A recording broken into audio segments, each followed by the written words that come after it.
we go. Hold on. Gotta adjust my cam to get in frame here. Hi, David. How are you?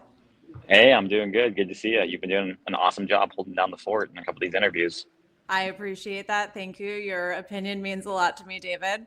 I'm excited, though, to kind of let our hair down a little bit here and sort of talk broadly about why Bitcoin is important and why we're building on Bitcoin in the first place. At some point, I also want to talk about why programmability is important and maybe a little bit about like what the maxis are missing right now. But let's start with why the rest of the world, why DeFi, programmability, why everything that's happening on these other chains actually needs Bitcoin, right? And why sort of maybe playing these programmability DeFi games just on Ethereum is not enough, or just on these other chains is not enough. I'm wondering if maybe we should start with, a little bit of how you came to that conclusion and kind of what your thoughts are on why, Bitcoin is ultimately the end game. Sure. So I guess quick background on how I got into this. I mean, in when I was in college, I kind of went down a little bit of the libertarian circle. I was reading Ayn Rand and The Fountainhead and Atlas Shrugged, and kind of like just a little bit of an advocate of Ron Paul, and I really kind of became obsessed with this idea of freedom and free markets, and so I was kind of libertarian pilled at that point. But it wasn't until much later when I really kind of discovered that Bitcoin was the realization of all these ideals and these things that we just ranted about. That's actually something real and tangible that can help us bring forward these ideas of freedom. And so for me, when I came into this, I came in really with the idea that money is the key revolution. And I think that's contrary to Ethereum and Solana and some of these other ecosystems that say this is more of a technology revolution.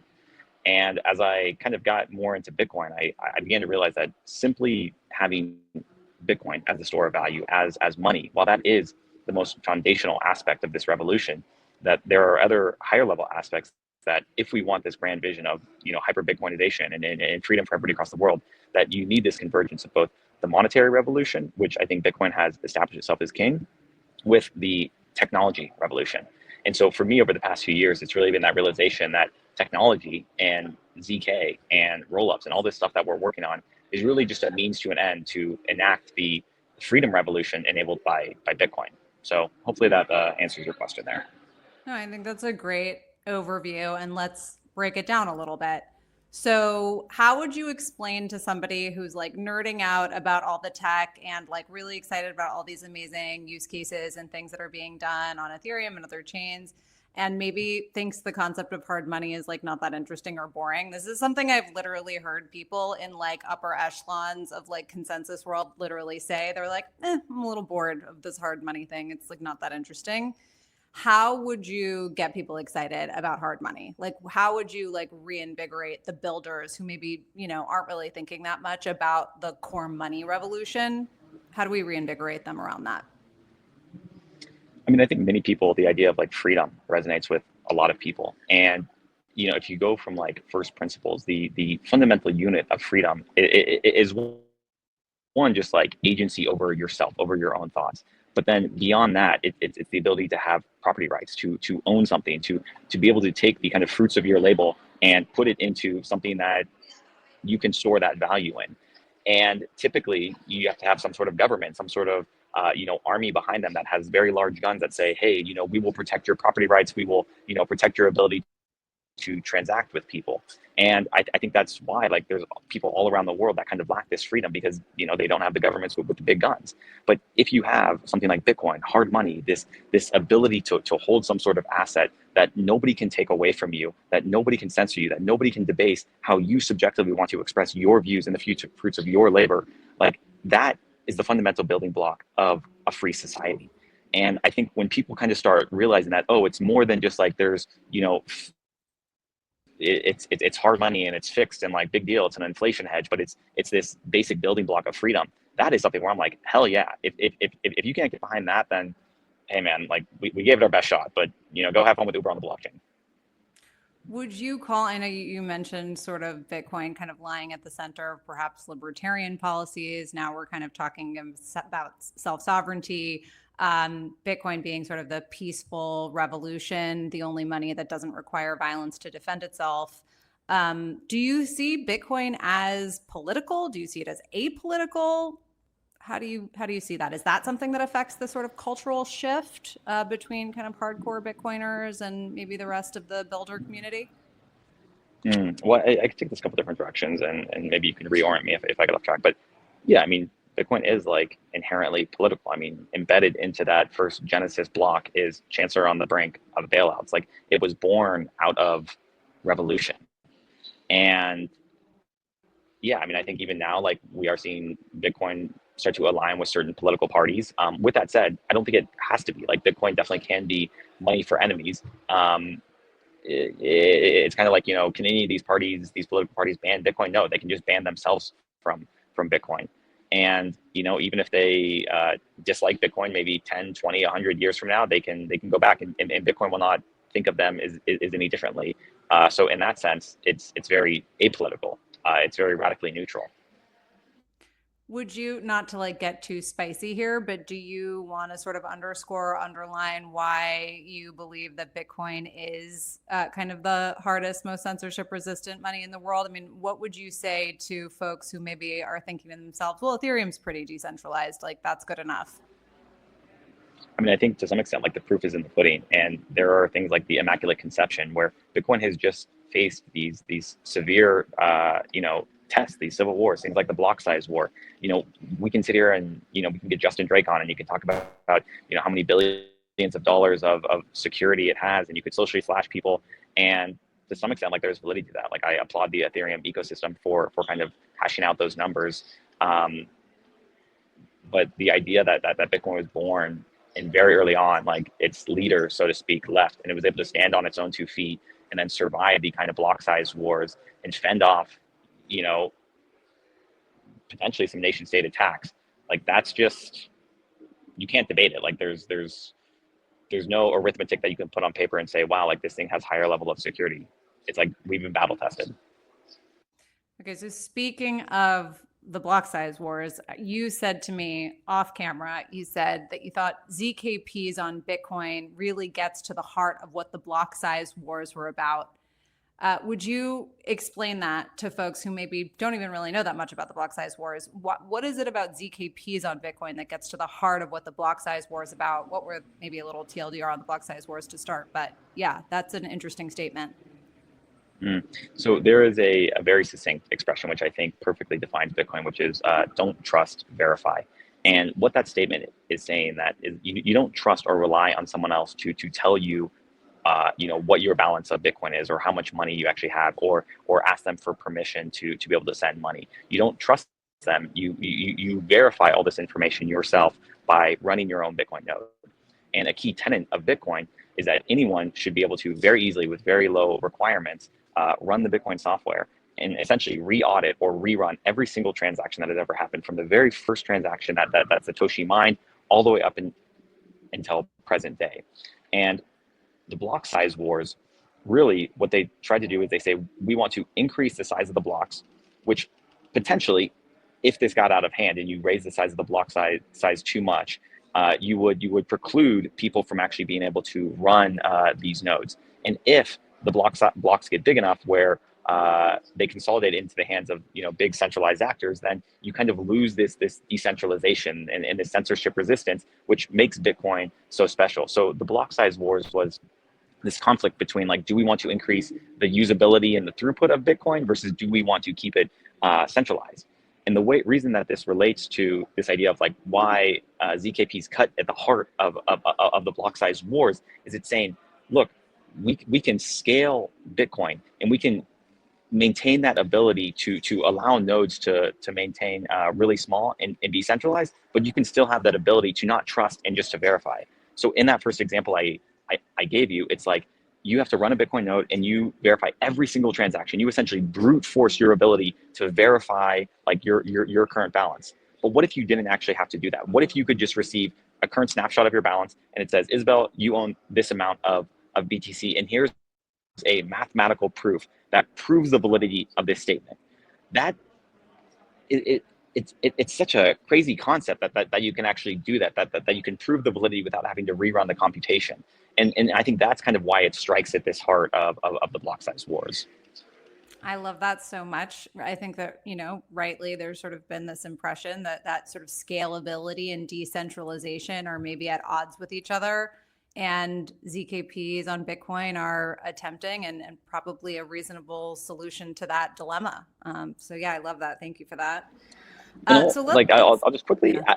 add on to that. Just you know, this is probably going to bother people that I'm saying this, but like you're starting to see these behind the scenes, like these people that were like hyper opposed to in those block size wars, like they're starting to put all of that past them, and they're saying, okay, we don't care about any of this, these kind of like religious groups or whatever. Like we see this as like a very compelling solution to scale Bitcoin, and they're starting to say orange coin good, and it's kind of this reunification of the camps. I think it's something beautiful that's starting to happen. So yeah, just thought I'd share that.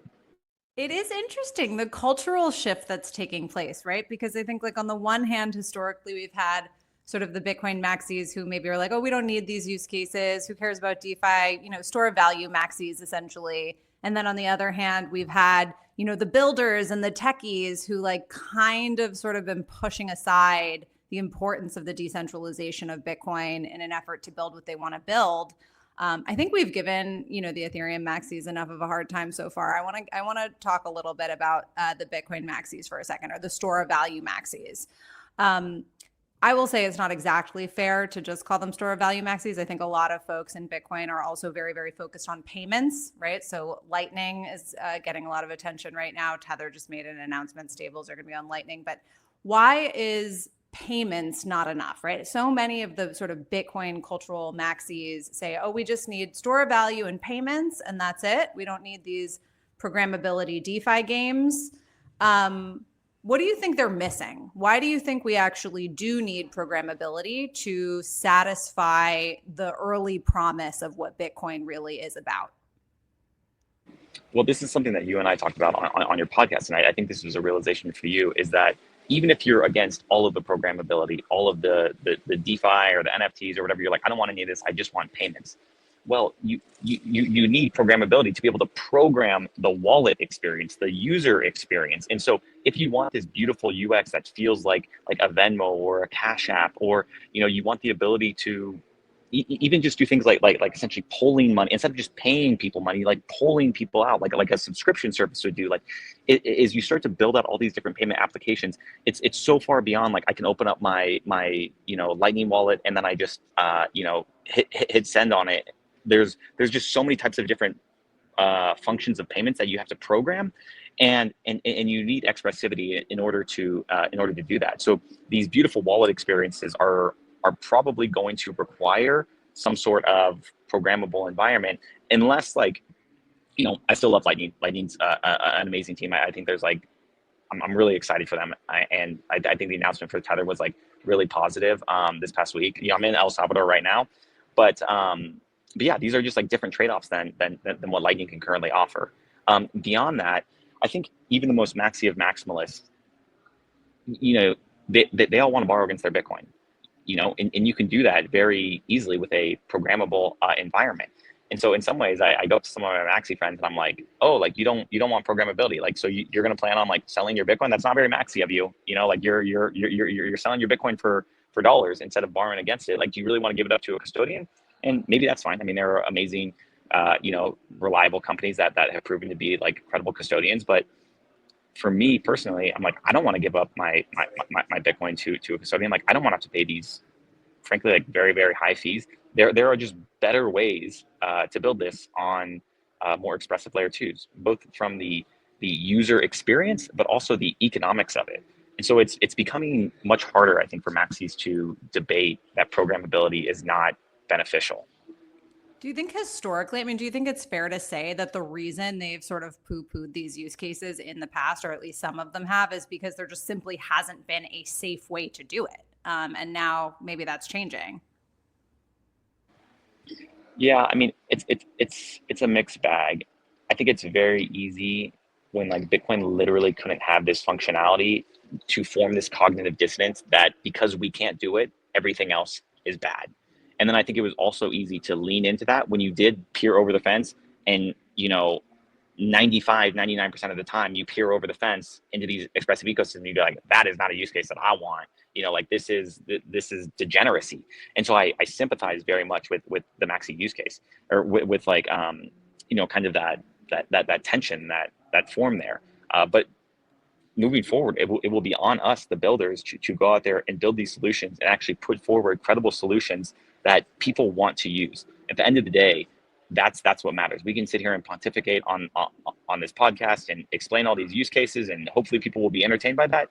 But once they actually have something tangible in front of them, they say, wow, like in one click, I was just able to instantly, non-custodially, with no trusted intermediary, be able to borrow against my Bitcoin, maybe even Bitcoin-backed stable coins, like send this thing where it just, I use Face ID on my cell phone, and, it's like a hardware wallet attached to my phone. Like, these are going to be amazing, beautiful experiences that I think will start to shift the Overton window. I want to kind of circle back a little bit to this programmability for UX. I think this is something that's sort of become a big conversation in sort of the Ordinals Bitcoin Season 2 Landia, right? Like, if anyone knows the limitations of Bitcoin UX, it's people who have recently got into trading Ordinals and runes and all of these sort of new Bitcoin native assets. I'm curious if you see, like, what are the limitations even on something like Lightning for these DeFi use cases? For instance, right, we talked about Tether coming to Lightning for stable coins. Like, do you see ZKPs as a substantially better option from a user experience for something like stable coins than Lightning? Well, just to be clear, it's different. I mean, Lightning is hyper optimized for these faster payments and, in theory, higher throughput. And again, like I think there could be a place for Lightning, and I have a ton of respect for their team. I really feel like they've been holding down the fort in Bitcoin scaling. But on the other hand, the trade-off that you get for having something that's very focused on payments is they don't have a global state, for example. So you can't easily pool assets. Well, in these programmable ecosystems, that's like 90% of the use cases requires pooling assets. Similarly, everybody knows about the issue of inbound liquidity. If you want to receive payments, somebody has to open up a channel, open up liquidity to you. It's a little bit clunky in that sense. And then, as we were alluding to with the user experience, I think if you want like a perfectly seamless user experience, wallet experience, like you have to add some sort of custodial risk to Lightning. Like, maybe I was talking to someone today at the conference, and they say, you got to lock it up in like a 2 of 2 multisig, and you do these like pre-signed Bitcoin transactions, and so you give up a little bit of trust of your Bitcoin in the Lightning channel. These are just the trade-offs for different types of solutions, and I think ZK rollups kind of provide the opposite set of trade-offs, which we think will be quite compelling. So something else that you said on my podcast that I feel like we're kind of, bouncing around right now is you said that Alpenlabs as a company and sort of what you guys are going towards, you said that you wouldn't identify as Bitcoin maximalist, but you are Bitcoin maxi sympathetic.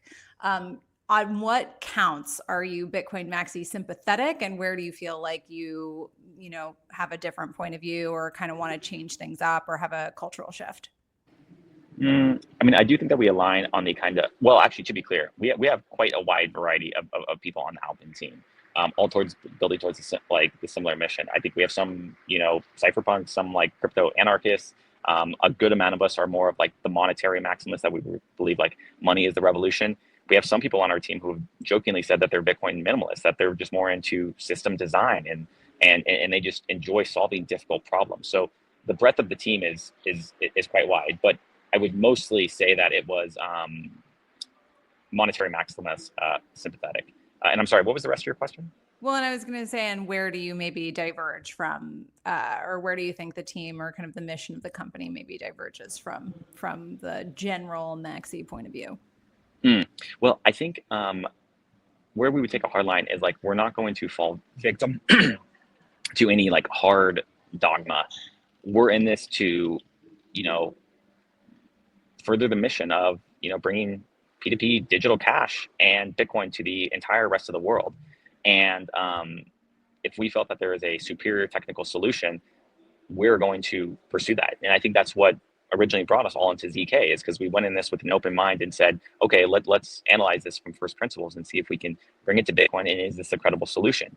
And now we're discovering that it is. And we're kind of getting out of this research phase into the actual engineering and building real products. So it's super important for us to understand where some of this quote unquote dogma and kind of zealotry and passion for Bitcoin comes, and understand, like, is that legitimate, or are we blinding ourselves from uh, or are we blinding ourselves from better solutions? And I think that's probably the number one area where we would differentiate. I brought this up to Sim on the subject as well, but I want to get your take also.